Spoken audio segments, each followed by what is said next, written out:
Relative humidity is probably the most common way people measure and hear about moisture content.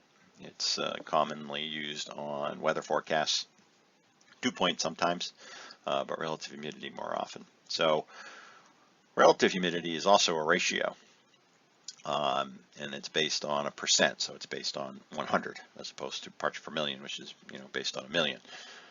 So the ratio or the formula for relative humidity is the water vapor pressure divided by the saturation water vapor pressure. Those are terms that we all now know from earlier in the presentation. So basically, it's the amount of water you have divided by the amount of water you can hold. Because again, P sub S is the saturation water vapor pressure, and that's the vapor pressure when your gas simply can't hold any more water. And in the case of the atmosphere, it would rain.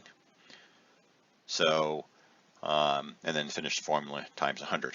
So water vapor pressure divided by the saturation water vapor pressure times 100.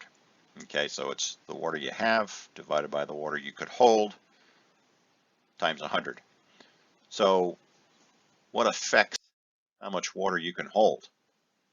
Well, the temperature does. The warmer the system, the more water it can hold. Think of it like salt water. Can you dissolve more salt in hot water or in cold water? You can dissolve a lot more salt in hot water than you cold in cold water. So it's the same thing when you're dissolving water in air or other gases. So the hotter the gas, the more water it can hold.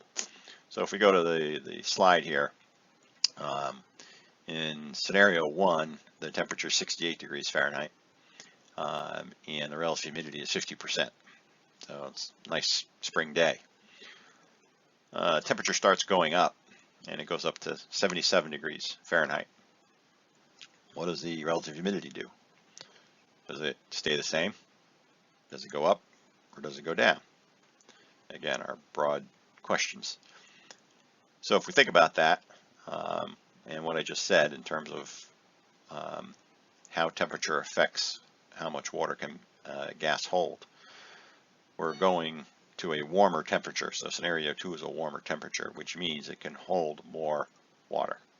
Okay, so if you look at the ratio of PW over PS, PW is not necessarily going to change as the temperature goes up. It might, depends on the weather conditions, but let's say for this case that it doesn't.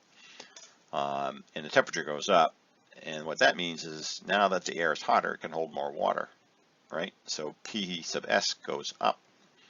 So if the numerator stays the same and the denominator goes up, what happens? You get a lower number. So the relative humidity goes from 50% down to 38% because you've changed the temperature. And it's all because the hotter the temperature, the more water the gas can hold. Okay? When you talk about relative humidity, in some cases you're going to hear people talk about wet bulb, dry bulb, and psychrometers. I like to throw this slide in just because there's some confusion around this. Some people assume that a wet bulb temperature is the same thing as a dew point temperature, and it's not. And I want people to be clear on that. A psychrometer is a device that measures relative humidity, and typically it does it with 2 thermometers. They're usually joined together, the bulbs together at one end, and one of the 2 thermometer bulbs has a wick that covers the bulb, and that wick runs into a water reservoir, and the point being that the wick always stays wet. So then you place the psychrometer in an environment where typically air, it could be any gas, but typically air, is going to pass across the 2 thermometer bulbs. And if you could do that by inserting it into an air duct. The other way to do it is to put a swivel on the opposite end of the thermometers and spin them around, whirl them around. That's called a sling psychrometer. And all you're trying to do is you're trying to generate airflow across the 2 bulbs. The dry bulb whether you're slinging it or not slinging it isn't going to affect the temperature, right? The temperature is the temperature. But the wet bulb will be affected because as you sling it around, or you have air in an air duct passing across it, it's going to cause the water to evaporate. And to evaporate water, it takes heat.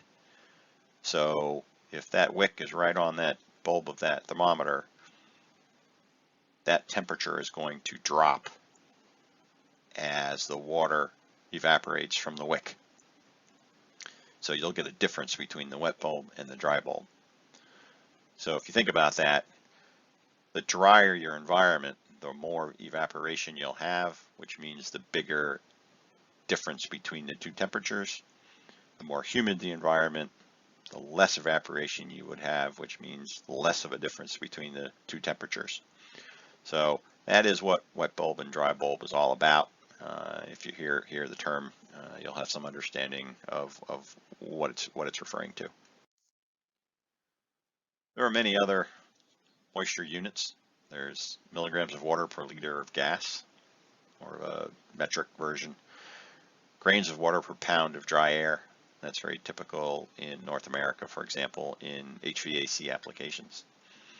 And then one fairly specific one, pounds of water per million standard cubic feet of a non-ideal gas. Well, that's typically natural gas. So pounds of water per million standard cubic feet of natural gas is a very common way of measuring moisture in natural gas. In North America, the general contract rule is somebody selling natural gas has to dehydrate it to the point of at least 7 pounds of water per million standard cubic feet of gas.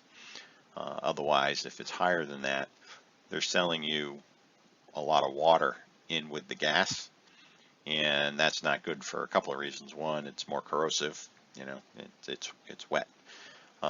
Two, it hurts your heating value because that goes into a furnace.